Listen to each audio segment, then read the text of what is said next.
আল্লাহ রাব্বুল আলামিন তাদের প্রত্যেক মায়ার বান্দাবান্দিদেরকে কঠিন থেকে কঠিন বড় বড় বলা মুসিবত এগুলোর মধ্যে ফেলে তাদেরকে আল্লাহ তাআলা পরীক্ষা করেন।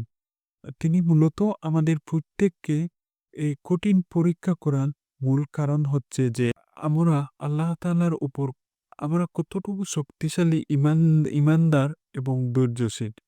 আল্লাহ তাআলা আমাদের প্রত্যেককে বড় বড় মুসিবত দিয়ে পরীক্ষা করার মূল কারণ হচ্ছে আমরা কতটুকু শক্তিশালী ইমানদার এবং ধৈর্যশীল। তিনি মূলত আমাদেরকে এই কঠিনতম কঠিন মুসিবতের মধ্যে ফেলে পরীক্ষা করা মূল রিজন হচ্ছে এটাই যে, হে বান্দাগণ, তোমরা আমার প্রতি কতটুকু ধৈর্য ধারণ করতে পারো এবং কতটুকু আনুগত্য প্রকাশ করতে পারো। আসলে আমরা সেটাই বুঝতে পারি না, কারণ আমাদের ইমানের মধ্যে সবচেয়ে বড় দুর্বলতা। আমরা আল্লাহর উপর ভরসা করতে পারি না। আমরা আল্লাহকে প্রতিনিয়ত বিশ্বাস করতে পারি না। আল্লাহর উপর আনুগত্য প্রকাশ করতে পারি না। সেটা হচ্ছে আমাদের ইমানের দুর্বলতা। আমরা আসলে এটাই বুঝতে চাই না যে আল্লাহ তাআলা আমাদেরকে চাইলে সেকেন্ডের ভিতরে উলটপালট করে দিতে পারেন।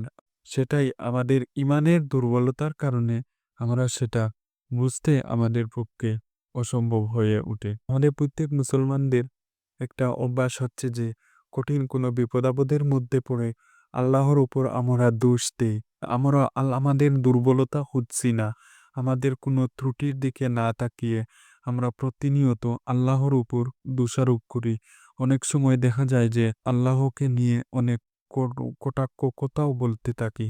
আমাদের জীবন ধ্বংসের পথে নিয়ে আসতে পারে, সেটা আমরা কখনোই ভাবি না।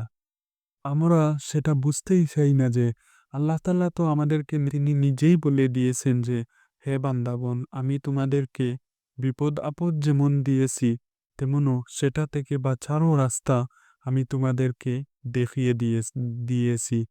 তোমরা আমার এই রাস্তা দিয়ে চলো, তাহলে তোমাদেরকে এই বিপদ-আপদ তোমাদেরকে কিছুই করতে পারবে না। সুতরাং আমরা বড় বড় মুসিবতের মধ্যে যখন পড়ে যাব, আমরা সেটা মাথায় রাখব যে আল্লাহ তাআলা আমাদেরকে নিশ্চয়ই তিনি পরীক্ষা করতেছেন, এবং বিপদ থেকে সর্বোত্তম প্রতিদান পেতে হলে আল্লাহর কাছে আমরা এই দোয়াটি পড়ে চাইব, আল্লাহুম্মা আজিরনি ফি মাসিবাতি ওয়া আখলিফ লি খায়রাম মিনহা।